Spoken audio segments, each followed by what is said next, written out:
அனைவருக்கும் ஆக்சுவலி போன எபிசோட்ல பார்த்துருப்பீங்க, நம்ம மீராக்கா வந்துட்டு அவங்க ஹஸ்பண்ட் கூட இருந்துச்சிருப்பாங்க. அது எதனால எப்படி நடந்ததுன்னு தெரிஞ்சுக்கணுமா? சரி வாங்க வீடியோக்குள்ள போலாம். ஆக்சுவலி இங்க பாத்தீங்க அப்படின்னா நம்ம மீராக்கா அவங்க ட்ரிங்க்ஸ் பண்ணிட்டு இருக்காங்க. அப்போ வந்து கரெக்டா அவங்கள கூப்பிட்ட உடனே அவங்களும் வர்றாங்க. சரி வந்த உடனே என்னம்மா எதுக்கு கூப்பிட்டா அப்படின்னு கேட்ட உடனே ஒன்னும் இல்ல, உன்கிட்ட கொஞ்சம் பேசணும், சொல்லுமா அப்படின்னு. இங்க பாரு, தேவை எல்லாமே நீ லவ் பண்றேன், நான் திரும்ப அவங்க கூட சேர்வேன்னு சொல்லி தேவையில்லாத கற்பனை கனவு காணாது. ஏன் அப்படின்னா உன் ஃபேமிலிக்கும் எனக்கும் சுத்தமா செட்டே ஆகாது, சோ வேணாம் அப்படின்னு சொல்லிட்டு ரிஜெக்ட் பண்ணிருப்பாங்க. அவர் வந்து ட்ரிங்க்ஸ் பண்ணிருப்பாங்க. சோ ரெண்டு பேரும் நல்ல மூக்கு முட்டை குடிச்சிருப்பாங்க. இப்படி மூக்கு முட்டை குடிச்ச உடனே என்ன ஆகுது, ரெண்டு பேருமே மப்பல இருக்காங்க, போதையில இருக்காங்க. சோ இவங்க ரெண்டு பேரும் எப்படி இருக்கும்போது நம்மால் கேக்குறாப்ல, உண்மையை சொல்லு, இப்ப நீ வந்து கண்டிப்பா உண்மையை சொல்லுவேன்னு எனக்கு நம்பிக்கை இருக்கு, நீ என்ன லவ் பண்றீல அப்படின்னு. இல்ல அப்படின்றாங்க. ரெண்டு மூணு தடவை சொல்றாங்க. பட் இவர் இல்ல, நீ லவ் பண்றேன்னு சொன்னே. ஆறாடா லவ் பண்றேன்டா, இல்லன்னு சொல்லடா, ஆனாலும் நான் இப்ப உன்னை வேறுக்கிறேன்டா, ஏன்னா நீ பண்ணது அப்படி எனக்கு எந்த சப்போர்ட் பண்ணி பண்ணதில்ல ஒரு ஹஸ்பண்டா, சோ அதனால எனக்கு உனக்கு செட் ஆகாது இப்படின்னு சொல்லிடுறாங்க. சோ இதை சொல்லிட்டு நான் வரட்டேன் அப்படின்னு கிளம்பிடுறாங்க. அப்படி கிளம்பும் போது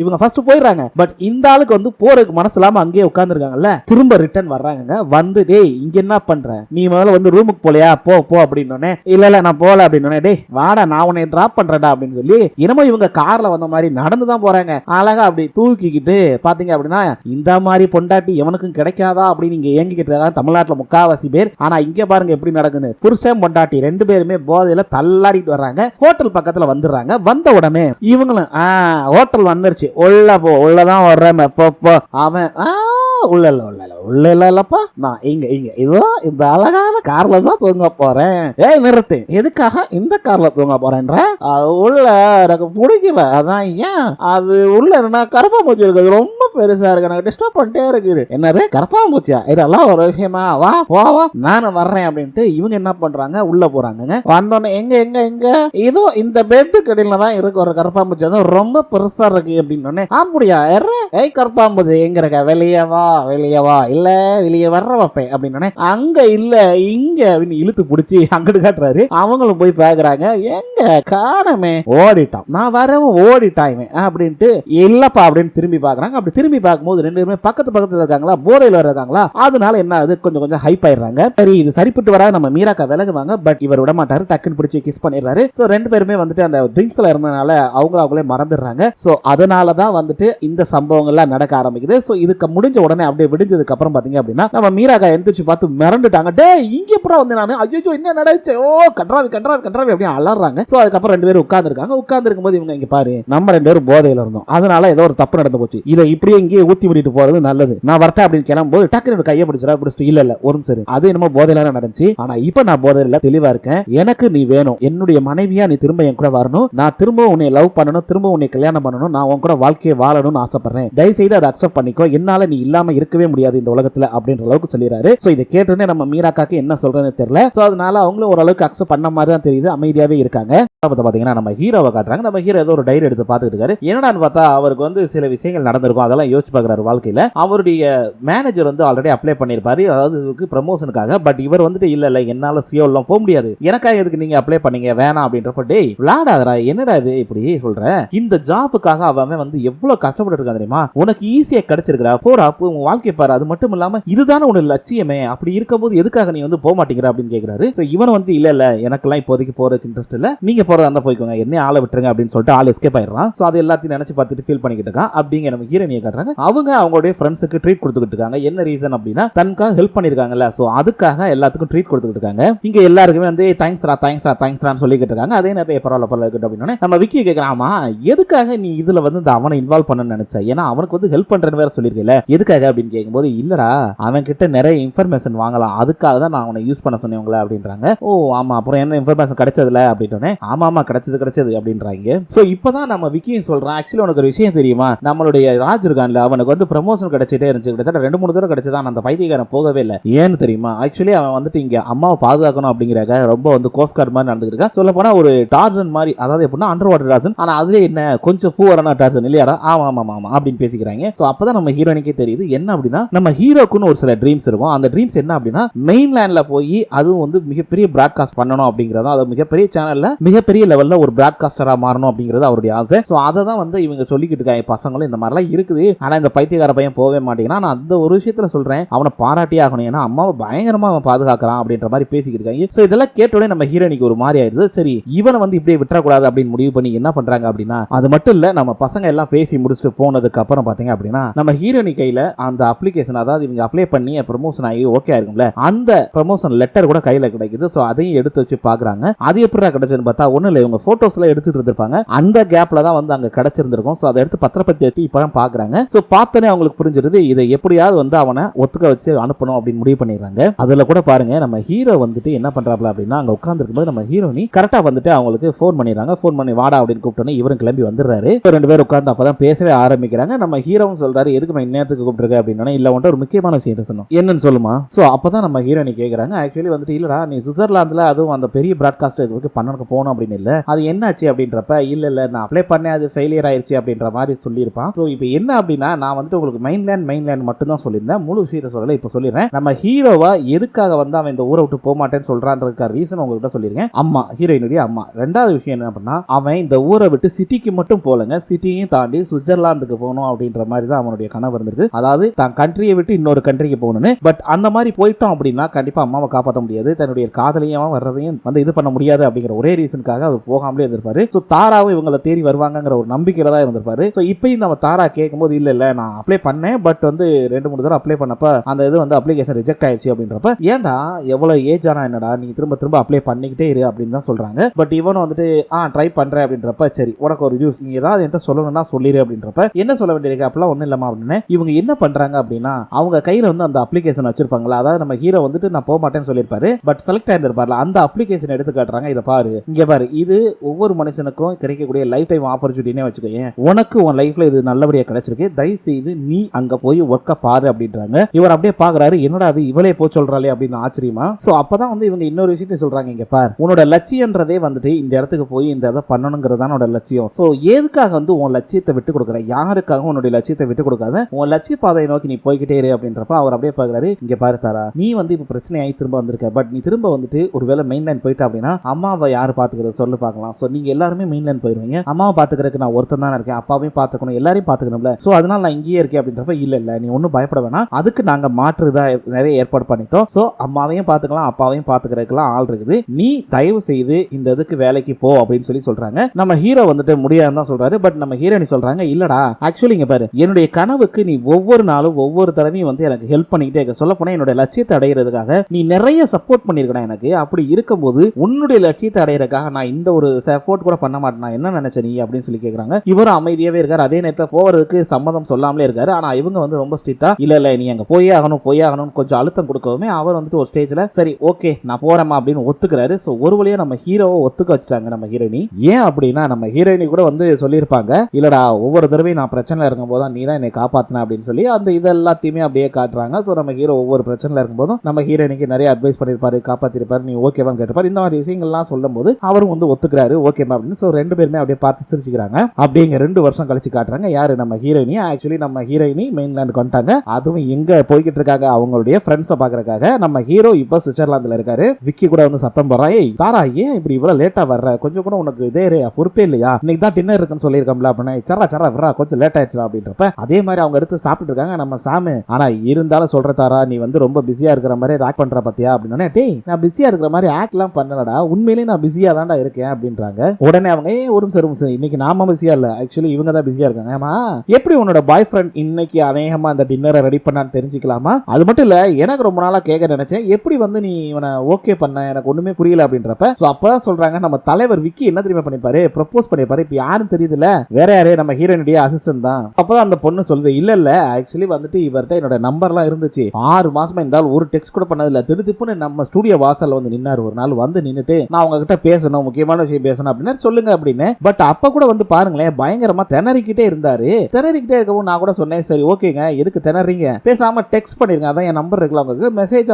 சொல்லுங்க அப்படின்னு. அவன் என்ன பண்ணுவான், நம்ம விக்கி வந்து பூ வந்து பின்னாடியே வச்சுட்டே இருப்பான், டக்குன்னு முன்னாடி எடுத்து வச்சு அப்படியே வேமா மெசேஜ் எல்லாம் எடுத்து அனுப்புறான், ஐ லைக் யூ அப்படின்னு. அவங்களும் பாக்குறாங்க அந்த பூவெல்லாம் பார்த்து அப்படியே டெக்ஸ்ட் பார்த்தோன்னே ஐ லைக் யூ போட்டோன்னே சிரிச்சிடறாங்களா. சிரிச்ச உடனே டக்குன்னு அப்படி பூ எடுத்து நீட்டிடுறான், I like you I love you நான் உங்களுக்கு கல்யாணம் பண்ணிக்க விரும்பப்படுறேன் அப்படின்னு சொல்லிடுறான். அவங்களும் வந்து ஓகே சொல்லிடுறாங்க. அப்ப கூட கேட்கறாங்க எப்படி உன்னை நீ ஓகே பண்ண, இல்ல இவன் கிட்ட என்னோட போன் நம்பர் இருக்கு, கிட்டத்தட்ட 1.5 வருஷமா கிடக்குது, ஆனா பைய பயவுல ஒரு டெக்ஸ்ட் கூட பண்ணதே இல்ல. சும்மா எப்ப பார்த்தாலும் குட் மார்னிங் குட் நைட் போட்டு அனுப்பிட்டே இருந்தா. நான் அப்பவே முடிவு பண்ணிட்டேன், இப்ப விட்டோம் அப்படின்னா இவன் வந்து பிரிக்க முடியாது இவனை. அதனால எனக்கு ஓகேன்னு தோணுச்சு, டக்குன்னு ஓகே சொல்லிட்டேன் அப்படின்றாங்க. சோ இப்படித்தான் நம்ம விக்கிக்கு ஒரு வழியா அவருடைய லவ் செட் ஆயிருச்சு. அதுல கூட பாருங்களேன், இல்ல இப்போ ஒரு 6 மாசமா டேட் பண்ணிக்கிட்டு இருக்கோம் பாத்தீங்களா, இப்ப கூட இந்த மனுஷன் ஒழுங்கா பேச மாட்டாரு, ஒரு வார்த்தை 2 வார்த்தை தான் பேசுவாரு அப்படின்னு. ஏறி இவனா ஒரு வார்த்தை 2 வார்த்தை சரி நீ எல்லாம் டேட் பண்றியான்னு இதெல்லாம் பாக்குறப்ப எனக்கு சிரிப்பு தாண்டா வருது அப்படின்னு. ஏன் நீ கூட டேட் பண்ணலையா, ஏன் வேற யாருமே டேட்டே பண்றது இல்லையா, எல்லாருமே டேட் பண்றீங்க, உடனே அதுக்கு அம்மால மட்டும் பாயிரு அப்படின்னு டக்குன்னு அப்போ வந்து பாத்தீங்க அப்படின்னா கத்திக்கிட்டு போறான் இந்த விக்கி ஒரு மாதிரியா. தப்பக்கு இந்த பொண்ணு அப்படி வாய மூடு பாத்தீங்களா, அப்படியே பாப்பா நம்ம மனோஜ் சொல்லுவான், ஏய் சூப்பர்மா இவனுக்கு ஏத்தாள் நீதான் அப்படின்றாங்க. சோ இப்படி ஒரு வழியா நம்ம ஹீரோயினுடைய ஃப்ரெண்ட்ஸ் எல்லாம் அவங்களோட செட்டில் ஆகி அப்படியே சந்தோஷமா இருக்காங்க. இங்க பாத்தீங்க அப்படின்னா நம்ம ஹீரோயினுடைய அம்மாக்கு வந்து ரியாவோட பொண்ணு தான் பாத்துக்கிறாங்க. இனிமே அவங்க இங்கேயே இருக்க போறாங்க போல இருக்கு. அவங்க வந்து பாத்தீங்க அப்படின்னா அங்க இருக்கிற எல்லா லேடிஸ்க்கும் ஃபேஸ்ல ஏதோ கிரீம் மாதிரி அப்ளை பண்ணி இதெல்லாம் இருக்கும் அப்படி இப்படி சொல்லிட்டு இருக்காங்க. சோ இப்படி அவங்களோட லைஃப் ரியாவோட லைஃப் போய்கிட்டு இருக்குது. இங்க அப்படியே நம்ம மீராக்காவோட ஹஸ்பண்ட காட்டுறாங்க. அவர் வந்து இப்ப பாத்தீங்க அப்படின்னா அவருடைய வேலையில சிஇஓ மாறிட்டாரு. அங்க இருக்கிற பொண்ணுங்க கூட பேசிக்கிறாங்க, இவ்வளவு அழகான சிஇஓவா அப்படின்னு. அதே நேரத்தில் நம்ம மீராக்காவும் வராங்க. அவங்களோட பழையபடி அவங்களுடைய ஒர்க்ல ஜாயின் பண்ணிட்டாங்க ஏர் ஹோஸ்டஸா. சோ அவங்க போயிட்டு இருக்கும்போது இவரும் பாக்குறாரு, அப்படியே ஹஸ்பண்ட் வந்து ஒய்ஃபுக்கு டாட்டா சொல்றாங்க. அவங்க வந்து போங்க போங்க போங்க அப்படின்னு அனுப்பிச்சிக்கிறாங்க. சோ ஒரு வழியா 2 பேரும் ஒன்னு சேர்ந்துட்டாங்க. அப்ப கூட நம்ம பிஏ கேக்குறாரு, ஏன் சார் அவங்க தான் வந்து நீங்க 2 பேரும் ஒன்னு சேர்ந்துட்டீங்கல்ல, அப்புறம் எதுக்காக திரும்ப அந்த வேலைக்கு போகணும் அப்படின்றப்ப, அவளுக்கு பறக்கிற ரொம்ப பிடிக்கும்டா, அதை போய் தடுத்தனா திரும்ப வந்து என் வாழ்க்கையில பிரச்சனை வந்துருண்டா, நீ கொஞ்ச நேரம் அமைதியாவா அப்படின்னு சொல்லி அந்த பிஏ எழுதிட்டு போறாரு. சோ இப்போ இவர் இந்த மாதிரி சொல்லிட்டு போயிட்டு இருக்காரு. அதே நேரத்தில் அங்க பாத்தீங்கன்னா ஒரு ஷேக் ஒருத்தர் வர்ற மாதிரி காட்டுறாங்க. யாருடான்னு பார்த்தா நம்ம விக்கி கடையில ஒரு பையன் வேலை பார்த்துட்டு இருந்திருப்பான். அவன் வந்து ஒரு ஷேக்கா இருந்திருப்பான். இங்க வந்து சும்மா ஒரு இதுக்காக வேலை பார்த்துட்டு இருப்பான். அவன் பாத்தீங்க அப்படின்னா திடீர்னு அவனுடைய இதெல்லாம் காட்டும்போது அவங்க கூட கேட்கறாங்க, சார் எப்படி சார் நீங்க இந்த கண்ட்ரில இருந்தீங்க, அது வந்துட்டு இந்த அளவுக்கு ஒரு சின்ன கிராமம்லாம் போயிருந்திருக்கீங்களா எப்படி அப்படின்றப்ப, அந்த கிராமம் ரொம்ப அழகா இருக்கும், அங்க வந்து வாழ்ந்து பாரு, அங்க இருக்கிற மக்களை வந்து பாரு, சூப்பரா இருக்கும் அப்படின்னு சொல்லிட்டு போறான். சோ இப்படியாக ஒவ்வொருத்தர் வாழ்க்கையும் ஒவ்வொரு மாதிரி மாறிக்கிட்டு இருக்கு. ஆனா இதுல எதிர்பார்க்காத ட்விஸ்ட் இனிமேனோட ட்விஸ்ட் தான். இங்க பாத்தீங்க அப்படின்னா நம்ம ஹீரோயினியை காட்டுறாங்க. ஆக்சுவலி நம்ம ஹீரோயினி வந்துட்டு பாத்தீங்கன்னா போட்டோ ஷூட் எடுக்கிறக்கா எல்லா செட்டப் ரெடி பண்ணிட்டு உட்கார்ந்திருக்காங்க. பட் அங்க வந்து அவனுடைய எக்ஸ் பாய் ஃப்ரெண்ட் இருக்கான்ல, அவனை வந்து அசிஸ்டன்ட் வச்சிருப்பாங்க வேணும்னு. அவன் வந்து பாத்தீங்கன்னா இல்ல தாரா அது வந்து என்னடா சொல்றா, இல்ல இந்த மாதிரி வந்துட்டு வரக்கூடிய மாடல் வந்து ஜப்பான்ல ஸ்டக் ஆயிட்டாங்க, அவங்களால வர முடியல அப்படின்றா. டேய் என்னடா விளையாடுறியாடா, இவ்வளவு செட்டப் இவ்வளவு செலவு பண்ணி எல்லாத்தையும் ரெடி பண்ணா அசால்ட்டா வந்து மாடல் வரலன்ற. எனக்கு அதெல்லாம் தெரியாது, ஒண்ணு அவங்களுக்கு பதிலா ரீப்ளேஸ் பண்ணா வேற ஏதாவது ஒரு மாடல் ரெடி பண்ணி போ அப்படின்றப்ப, இல்ல நான் எல்லா இடத்துலயும் கேட்டு பார்த்துட்டேன், எந்த மாடலுமே இப்ப அவைலபிளா இல்ல, எல்லாருமே பயங்கர பிஸியா இருக்காங்க, நான் எவ்வளவு ட்ரை பண்ணி பார்த்துட்டேன் யாருமே கிடைக்கல அப்படின்றான். சோ அப்ப என்ன பண்ண சொல்றேன், இப்ப தூக்கி கேன்சல் பண்ணிட்டு போக சொல்றியா அப்படின்னு. இல்ல இல்ல அப்படிலாம் நான் சொல்ல வரல, ஒரே ஒரு வழி இருக்கு அப்படின்னு. என்ன வழி, இல்ல உனக்கு தெரிஞ்ச ஒரு சூப்பர் மாடல் இருக்காங்கல்ல அவங்ககிட்ட பேசி பாரு அப்படின்னா. டேய் எனக்கு தெரிஞ்ச சூப்பர் மாடல் யாரை சொல்றா, அதான் அந்த யூஎஸ் கிளைண்ட், வளராதடா அவங்க யூஎஸ்ல இருக்காங்கடா, அவங்க எப்ப இங்க வர முடியும் அப்படின்றப்ப, ட்ரை பண்ணி பாரு அப்படின்றான். ஏய் இல்லடா அவங்க கிட்ட நான் 1-2 தடவை தான் பேசியிருக்கேன், 1-2 தடவை ஷூட் பண்ணிருக்கேன், அப்புறம் எப்படா அப்படின்றப்ப, இல்ல நீ கூப்பிட்டா வருவாங்க அப்படின்றான். சரி ட்ரை பண்ணி பாக்குறேன் அப்படின்னு சொல்லிட்டு அவங்க வந்து ட்ரை பண்ணி பார்த்து எல்லாம் உட்கார்ந்துட்டு இருக்காங்க. சோ அவங்களும் அது போக அவங்க டீம்மேட்ஸ் எல்லாருமே வெயிட் பண்ணிக்கிட்டு இருக்காங்க. ஒரு மாதிரி வெயிட் பண்ணி பார்த்துட்டே இதெல்லாம் சரிப்பட்டு வராது கிளம்புவோம் அப்படின்றப்ப, டக்குனு அந்த நேரத்துல இரு தரா ஆக்சுவலி வந்துட்டாங்க பாரு அவங்க வந்துட்டாங்க அப்படின்னு. அப்பதான் காட்டுறாங்க யாரோ ஒரு சூப்பர் மாடல் போல இருக்கு இவங்க யாருன்னு எனக்கும் தெரியாதுங்க, யாருன்னு கேட்டுறாதீங்க. சோ அவங்கள அப்படியே கெத்தா அப்படியே மாசா வர்றாங்க. அது மட்டும் இல்லாம இந்த ட்ரெஸ்ஸை நான் நிறைய சீரியல்ல பார்த்தேன், இது ஒரு காமனான ட்ரெஸ் போல இருக்குங்க, அங்க இருக்கிற நிறைய ஹீரோயின் இதெல்லாம் யூஸ் பண்றாங்க. சோ அவங்க அப்படியே அழகா வந்து வர்றாங்க. வந்த உடனே ஹே தாரா எப்படி இருக்கியா அப்படின்னு அவங்களும் அப்படியே பார்த்து சாக்காராங்க நம்ம தாராவும். சோ 2 பேரும் உட்கார்ந்து பேச ஆரம்பிக்கிறாங்க. இங்க நம்ம ஹீரோயினியா உட்கார்ந்து பேசிட்டு இருக்கும்போது கூட கேக்குறாங்க, சாரி மேடம் ஆக்சுவலி வந்துட்டு நீங்க ஏர்போர்ட்ல இருந்து நேரடியா இங்க வர வேண்டியதா போச்சு போல இருக்கு, மன்னிச்சுக்கோங்க இந்த இன்கன்வீனியன்ஸ்க்கு அப்படின்னு. அப்படிலாம் இல்லப்பா, ஆக்சுவலி சொல்ல போனா நானும் சியோலுக்கு நிறைய தடவை வரணும்னு நினைப்பேன். யூஎஸ்ல செட்டில் ஆனதுக்கு அப்புறம் அங்க சூப்பர் மாடலா போனதுக்கு அப்புறம் எனக்கு லைஃபே அங்க செட்டில் ஆயிருச்சு. ஆனா இப்பயும் என்னுடைய சொந்த நாட்டுக்கு வரணும்னு நினைக்கிறப்ப வர முடியாம இருந்துச்சு. நல்ல வேலை நீ கூப்பிட்ட இந்த சான்ஸை பயன்படுத்தி நான் இப்ப என் சொந்த நாட்டுக்கு வந்துட்டேன், அது வரைக்கும் உனக்கு நான் நன்றி சொல்றேன் அப்படின்றாங்க. சச்சா அப்படிலாம் இல்ல மேடம், என்னோட உங்களுக்கு தான் நான் தான் நன்றி சொல்லணும், கூப்பிட்டோனே முதல்ல வந்து வந்திருக்கீங்கல்ல இந்த மாதிரி ரஷ்ஷான டயத்துல அப்படின்னு. அப்படிலாம் ஒன்றும் இல்லம்மா, தாராளமா நீங்க கூப்பிட்டா எப்பனாலும் நான் வருவேன். அது மட்டும் இல்லாம ஆக்சுவலி நான் உனக்கு கிஃப்ட்ஸ் எல்லாம் அனுப்பியிருந்தேன், அதெல்லாம் வந்து ரிசீவ் ஆச்சா அப்படின்னு. அப்படியே பாக்குறாங்க கிஃப்ட்ஸா. சாரி மேடம் ஆக்சுவலி வந்துட்டு நான் என்னோட ஹோம் டவுனுக்கு போயிருந்தேன், கிட்டத்தட்ட ஒரு 6 மாசமா நான் அங்க இருந்தேன், அந்த கேப்ல தான் நீங்க அனுப்பியிருப்பீங்க போல இருக்கு, சாரி என்னால ரிசீவ் பண்ண முடியல அப்படின்னு. ஓ அப்படியா, சரி ஓகே இருக்கட்டும் அப்படின்ட்டு. சரி மேடம் நீங்க காஃபி சாப்பிடுங்க, சாப்பிட்டு வந்து ரெடியாங்க நம்ம பாத்துக்கலாம் அப்படின்றாங்க. அவங்க வந்து பாக்குறாங்க, பார்த்துட்டு ஓகேமா அப்படின்னு காஃபி எல்லாம் சாப்பிட்டுட்டு அப்படியே 2 பேரும் கொஞ்ச நேரம் பேசிட்டு போய் போட்டோ ஷூட்டுக்காக ரெடி ஆகி வர்றாங்க. ஆக்சுவலி நம்ம ஹீரோயின் வந்து என்ன பண்றாங்க அப்படின்னா போட்டோஸ் எல்லாம் எடுக்கிறாங்க. அவங்க வந்து சும்மா சொல்லக்கூடாதுங்க, சூப்பர் மாடல்னா அதுக்கேற்ற மாதிரி அழகா ட்ரெஸ் பண்ணிட்டு வந்து மாடல வந்து எப்படி போட்டோ கொடுக்கணுமோ அந்த மாதிரி பக்காவா போட்டோ எடுக்கிறாங்க. நம்ம ஹீரோயினையும் பயங்கரமா போட்டோஸ் எல்லாம் எடுக்கிறாங்க. எடுத்துட்டு போய் போட்டோஸ் எல்லாம் பாக்குறாங்க. பார்த்துட்டு பரவாயில்ல இவ்வளவு சூப்பரா வந்திருக்கு அப்படின்றாங்க. அது போக அவங்களும் யோசிக்கிறாங்க, இவ்வளவு நல்ல அன்புள்ளவங்கள வச்சுக்கிட்டு நான் எதுக்காக வந்து இவ்வளவு பயந்து ஓடணும், என்னுடைய அன்பான மக்கள் என் கூடயே இருக்காங்க அப்படின்னு சந்தோஷப்படுறாங்க. இவங்க சந்தோஷப்படுறத பார்த்து அந்த சூப்பர் மாடல் அவங்களுமே சந்தோஷப்படுறாங்க. சோ இப்படி நம்ம ஹீரோயின் லைஃப் இருக்குல்ல, ஹீரோயின் லைஃப் பாத்தீங்கன்னா எவ்வளவு அழகா போய்கிட்டு இருக்கு பாருங்களேன். சோ ஒரு காலத்துல தோத்து போனவங்க திரும்ப வந்து தன்னுடைய நண்பர்கள், தன்னுடைய வீட்டு பேரண்ட்ஸ், அது போக தன்னுடைய சொந்த பந்தங்களுடைய முயற்சியினால இன்னைக்கு அந்த பிரச்சனையில இருந்து வெளியே வந்திருக்காங்க. சொல்ல போனா அவங்களுடைய பிரச்சனைகளை ஃபேஸ் பண்ண கத்துக்கிட்டு இருந்திருக்காங்க. சோ அதனால அவங்களுடைய ஹோம் டவுனுக்கு போனதுனால இந்த ஒரு சக்சஸ் கிடைச்சிருக்கு அவங்களுக்கு. சோ இப்படியே கார்ல வந்துகிட்டு இருக்காங்க. வந்துகிட்டு இருக்கும்போது அப்படியே பாக்குறாங்க. ஏன்னா இது கிறிஸ்மஸ் டைம். அப்படியே இந்த கிறிஸ்மஸ் டயத்துல ஆக்சுவலி வந்து எல்லாம் பாத்துக்கிட்டு இருக்காங்க. நம்ம ஹீரோயினி அப்படியே வீட்டுல உட்காந்து பேக்கேஜ் எல்லாம் பேக் பண்ணிட்டு இருக்கும்போது நம்ம மீராக்கா வர்றாங்க. அவங்க வந்துட்டு என்னடி இந்நேரத்திலே பேக் பண்றா, அடுத்த மாசம் தானே ராஜ் வர்றான் அப்படின்னு. வர்றான், பட் அவனுக்கு அட்ரஸ் எல்லாத்தையும் அனுப்பிட்டேன், அது மட்டும் இல்லாம கொஞ்சம் வேலை இருக்குல்ல அதெல்லாம் பாத்துக்கிட்டு இருக்கேன் அப்படின்றாங்க. ஓ அப்படியா, சரி. எப்ப பார்த்தாலும் இந்த பிஸியா இருக்கேன்னு சொல்லிட்டு வீட்டுல எந்த வேலையும் பார்க்காம எனக்கு என்ன ஜாலியா சுத்துறியே, இதெல்லாம் உனக்கு அநியாயமே தெரியலையான்றப்ப, என்னதே நான் எந்த வேலையும் பார்க்கலையா, என்னக்கா சொல்ற அப்படின்னா, ஆமா உன்ட்ட எத்தனை தடவை சொன்னேன், நான் வேலைக்கு போறது வர டயத்துக்கு என்னால குப்பையை கொண்டு போய் போட முடியல, ஆனா நீ ஈஸியா கொண்டு போய் போடலாம்ல, ஏன் போடல, அந்த குப்பையை ஏன் எடுத்து கொண்டு போய் போடல. ஒரு அக்கா தங்கச்சினா என்னென்ன சேட்டையெல்லாம் பண்ணுவாங்க, அது மாதிரி இவங்க ரெண்டு பேரும் அடிச்சு கேட்கிறோம், அப்படியே ஜாலியா விளாண்டுக்கிட்டு இருக்காங்க. சோ அதுக்கடுத்து நம்ம ஹீரோயினியை காட்டுறாங்க. அவங்க வந்து அந்த குப்பையெல்லாம் எடுத்துட்டு நேரா போய்கிட்டு இருக்காங்க. எதுக்கு, அங்க வந்து கொஞ்சம் தூரம் தள்ளி தான் போடணும் போல இருக்கு தனியா. சோ அந்த குப்பையெல்லாம் கொண்டு போய் போடுறதுக்காக போய்கிட்டு இருக்காங்க. அப்படி குப்பையை கொண்டு போய் போறப்ப கூட பாருங்களேன், அங்க ஒரு கப்புள்ஸ் போவாங்க. அதை பார்த்துட்டு சே எனக்கு தான் ஒரு பாய் ஃப்ரெண்ட் வந்து அமைஞ்சிருக்கானே, ஒரு டெக்ஸ்டாவது பண்றானே, அது இன்னைக்குன்னு பார்த்து இப்படி பண்ணணுமாவே, ஒரு கிறிஸ்மஸ் இந்த மாதிரி டயத்துல கூட அந்த மாதிரி பண்ணணும் அப்படின்னு வருத்தப்பட்டுட்டு சே வெறுப்பு ஏத்துறாமே அப்படின்ட்டு அவங்க அப்படியே போறாங்க. அப்படி போகும்போது கூட பாருங்க அந்த கப்புள்ஸை காட்டுறாங்க. ஆக்சுவலி அந்த கப்புள்ஸ் போகும்போது ஆப்போசிட்ல ஒருத்தர் வராரு. வரும்போது அவங்க ஆக்சுவலி கப்புள்ஸ் வந்து பேசிட்டு வர்றாங்க. கிறிஸ்மஸ் டைம் பட் நல்லா இருக்குடா, ஆனா பனி மட்டும் தான் விழுகல அப்படின்னு. இன்னும் கொஞ்ச நேரத்துல பனி விழுந்துரும் அப்படின்னு சொல்லிட்டே போறாருல. யாரு வேற யாரும் இல்ல, நம்ம தலைவர் தான், ஹீரோ தான். சோ அவர் அப்படியே அழகா போயிட்டு இருக்காரு. அதே நேரத்துல இங்க நம்ம ஹீரோயின் வந்து வந்துகிட்டு இருக்காங்க அந்த குப்பையை கொண்டுட்டு. சோ ஒரு ஸ்டேஜ்ல பாத்தீங்க அப்படின்னா ரெண்டு பேரும் அப்படியே நேருக்கு நேர் பாக்குறாங்க. நம்ம ஹீரோயின் பாக்கணுமே, பார்த்த உடனே டேய் நீ எப்படா வந்த, உனக்காக தான் வந்தேன் சொல்லலாம் அப்படின்றாரு. டக்குன்னு ஓடி போய் ரெண்டு பேரும் அழகா கட்டி பிடிச்சிக்கிறாங்க. சோ அவர் சொன்ன மாதிரி அந்த பனிப்பொழிவு வேற ஆல்ரெடி வந்துருச்சா, ரெண்டு பேருமே வந்து கிறிஸ்மஸ் பயங்கரமா என்ஜாய் பண்றாங்க. சொல்ல போனா நம்ம ஹீரோயின்லாம் அவ்வளவு சந்தோஷத்துல இருக்காங்க. நம்ம ஹீரோவும் தான். சோ இப்போ இவர் சுவிட்சர்லாந்துல ஒர்க் பண்ணிட்டு இருக்காரு. அவருடைய வேலையில இருந்து லீவ் எடுத்துட்டு வந்திருக்காரு. எதுக்காக, நம்ம ஹீரோயினையும் பாக்குறாங்க. என்னடா உன்னை ரொம்ப மிஸ் பண்ணியோ அப்படின்னு கேக்குறாங்க. ஆமா ஆமா அப்படின்றாங்க. நம்ம ஹீரோயினையும் ரெண்டு பேரும் மிஸ் பண்ணதாக சொல்லிட்டு அழகா கட்டி பிடிச்சிக்கிறாங்க. சோ ஒரு பக்கம் நம்ம ஹீரோயினுடைய லைஃப் செட்டில் ஆயிருச்சு, நம்ம மீராக்காவோட லைஃபும் செட் ஆயிருச்சு. சொல்ல போனா நம்ம ஹீரோயினி பயங்கர பிஸி ஆயிட்டாங்க. போட்டோ ஷூட் ஆகுதுன்னு சொல்லிட்டு பயங்கர பிஸியாவே இருக்காங்க. இங்க அப்படியே நம்மளுடைய விக்கிய காட்டுறாங்க. அவன் பாத்தீங்க அப்படின்னா திடீர்னு ஒரு ஹோட்டல் வச்சு அவன் லைஃப்ல செட்டில் ஆகி அவன் பாட்டுக்கு போயிட்டே இருக்கான். அவனுடைய லைஃப் பாத்தீங்கன்னா ரொம்ப சேஞ்ச் ஆகி வந்துட்டு இருக்கு. சோ ஒரு பக்கம் லவ், ஒரு பக்கம் ஹோட்டலோட அடுத்த பிசினஸ். சோ இந்த மாதிரி அவனுடைய லைஃப் சந்தோஷமா போயிட்டு இருக்கு. அப்படிங்க நம்ம சாம காட்டுறாங்க. அவனும் அவனுடைய ஹோட்டலை டெவலப் பண்ணிட்டா. முதல்ல சின்ன ஹோட்டலா இருந்தது, இப்ப பெரிய ஹோட்டலா மாத்தி டெவலப் பண்ணி நல்லா வந்து கொண்டு வந்துட்டான். சோ அதனால அவனுடைய லைஃபும் செட் ஆயிடுச்சு. சரிங்க, இப்போ இந்த குரூப்லயே வந்துட்டு குண்டா இருந்தது நம்ம மனோஜ் மட்டும் தான், வேற யாருமே கிடையாது. அவன் மட்டும் தான் ஏதோ டம்மி பீஸ் மாதிரியே காட்டிட்டே இருந்தாங்க.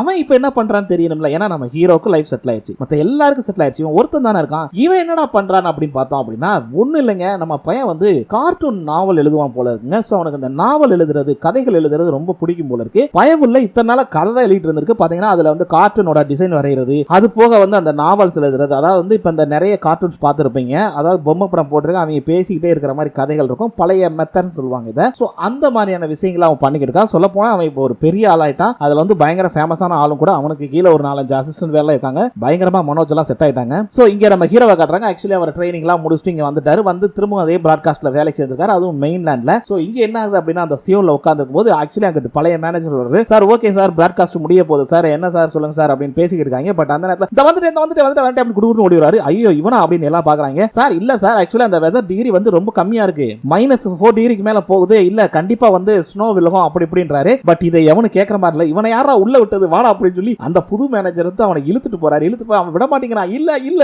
இன்னைக்கு கண்டிப்பா ஸ்னோ விழுகும், இன்னைக்கு வந்து வெதர் இப்படிதான் இருக்கு அப்படின்னு அடிச்சு சொல்றான் ஆணித்தனமா. அதையும் மீறி அவனை தூக்கிட்டு கொண்டு போய் வெளியே விடுறாங்க. இங்க அப்படியே பாத்தீங்க அப்படின்னா நம்ம ஹீரோயினுடைய ஊரை காட்டுறாங்க. அங்க வந்து நம்ம ஹீரோயினுடைய அப்பா, ஹீரோட அப்பா ரெண்டு பேருமே உட்கார்ந்து சரக்கு அடிச்சுட்டு இருக்காங்க. அப்ப கூட அவர் கேக்குறாரு, டேய் சரக்கா ஊத்துறா மச்சான், எவ்வளவு நேரம்டா அப்படின்னு. உனக்கெல்லாம் வெக்கமான சூடு சொல்றேன் எதுவுமே இல்லையா? இல்லடா, சரி வா வந்து தொலை இந்தா அப்படின்னு ரெண்டு பேரும் சரக்கச்சு அடிக்கிறாங்க. அப்படியே நம்ம ஹீரோயினுடைய தாத்தா பாட்டி காட்டுறாங்க. அவங்க அழகா அந்த ஐலாண்ட்ல உட்கார்ந்து இருக்காங்க. சோ இப்படி இந்த கிராமத்துல இருக்க எல்லாருமே சந்தோஷமா தன்னுடைய வாழ்க்கையை வாழ்ந்துகிட்டு இருக்காங்க. சரிங்க, இப்போ இவங்க எல்லாருடைய வாழ்க்கையும் செட் ஆயிடுச்சு. ஆனா நம்ம ரியாக்காவோட வாழ்க்கை என்னாச்சு, அவங்க என்னதான் டிசிஷன் எடுத்திருக்காங்க அப்படிங்கறத தெரிஞ்சுக்கணுமா? வாங்க அதையும் பாத்துடலாம். இங்க ஆக்சுவலி கிராமத்துல காட்டுறாங்க. நம்ம ரியா வந்து பாத்தீங்க அப்படின்னா டைவிங் சூட் போட்டுட்டு கிளம்புறாங்க. சோ இதுல இருந்து என்ன தெரியுது அப்படின்னா அவங்க அம்மாவும் ஒத்துக்கிட்டாங்க நம்ம ரியாவை டைவ் பண்றதுக்காக. சோ அவங்க வந்து என்ன பண்றாங்க அப்படின்னா தன்னுடைய குழந்தைய ராஜேஷ் தான் விட்டுட்டு போறாரு. ஆமாங்க, ராஜேஷ் வந்து ப்ரப்போஸ் பண்ணதுக்காக நம்ம ரியா ஓகே சொல்லிட்டாங்க. சோ இனிமே இவங்க ரெண்டு பேரும் தான் அவங்களுடைய வாழ்க்கையை வாழ போறாங்க. அவங்க அப்படியே அழகா டாடா காட்டா, அது நேரத்துல குழந்தையும் டாடா காட்டா, அவரும் டாடா காட்டா. சோ இப்படியாக அவங்களுடைய லைஃப் வேற மாதிரி செட் ஆயிடுச்சு. சோ அவங்க டைவிங்க்கு போயிட்டாங்க. இப்படி ஒவ்வொருத்தருடைய லைஃப் ஒவ்வொரு மாதிரி அழகா மாறிடுச்சுங்க.